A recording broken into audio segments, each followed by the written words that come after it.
దేశ రాష్ట్ర ముఖ్యంగా గుంటూరు జిల్లా ప్రజలందరూ కూడా 80వ స్వతంత్ర దినోత్సవ శుభాకాంక్షలు తెలియజేస్తా ఉన్నాం.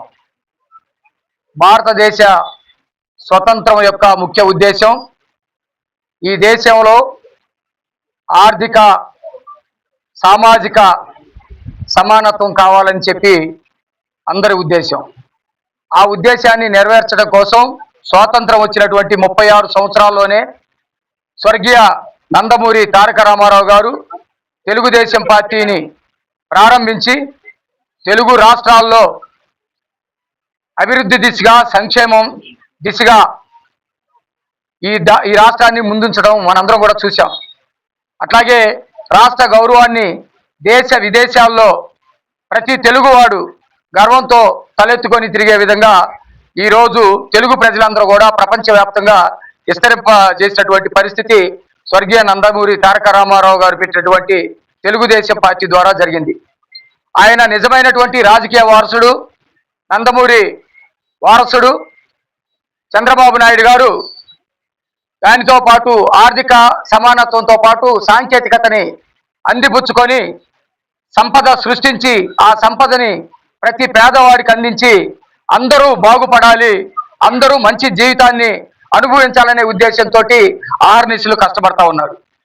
గత ప్రభుత్వ 5 సంవత్సరాల్లో రాష్ట్రంలో రాజ్యాంగ వ్యవస్థలన్నీ నాశనమైన తర్వాత కూటమి ప్రభుత్వం వచ్చిన తర్వాత ఈరోజు మళ్ళా రాష్ట్రంలో రాజ్యాంగ వ్యవస్థలన్నీ కూడా ఊపిరుదుకుంటా ఉన్నాయి.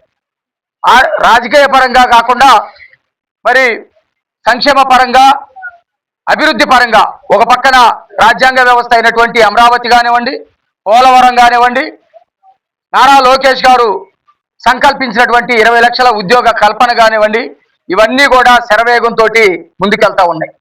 దేశం మొత్తం ప్రపంచం మొత్తం ఈరోజు ఒకటే మాట్లాడుతూ ఉంది, జెన్జీ అని. జెన్జీ అంటే జీనియస్ జనరేషన్ అని. ఒక బ్రహ్మాండమైనటువంటి జనరేషన్ 97 తర్వాత ఆవిష్కరణమైంది భారతదేశంలో ప్రపంచవ్యాప్తంగా. వారి చేతుల్లో డిజిటల్ యుగం ఉంది. ఏఐ కంప్యూటర్లు, క్వాంటమ్ కంప్యూటర్లు, టెక్నాలజీని మొత్తాన్ని కూడా వాడుతూ ఉన్నారు. ఇదే క్రమంలో కొంతమంది రాజకీయ నిరుద్యోగులు, స్వార్థపర రాజకీయాలు నడిపేటువంటి వాళ్ళు జెన్ జీకి వ్యతిరేకంగా జెన్ సిని తయారు చేస్తూ ఉన్నారు, క్రిమినల్ జనరేషన్ని. ఈ భారతావనిలో క్రిమినల్ జనరేషన్కి తావు లేకుండా చేయాల్సినటువంటి బాధ్యత ప్రతి ఒక్క రాజకీయ పార్టీ మీద ఉంది. తెలుగుదేశం పార్టీ ఆ దిశగా ముందుకెళ్తా ఉంది. నిజమైనటువంటి స్వతంత్ర ఫలితాలు ప్రతి ఒక్క పేదవాడికి అందినప్పుడే అది నిజమైనటువంటి స్వతంత్రం అనిపిస్తుంది.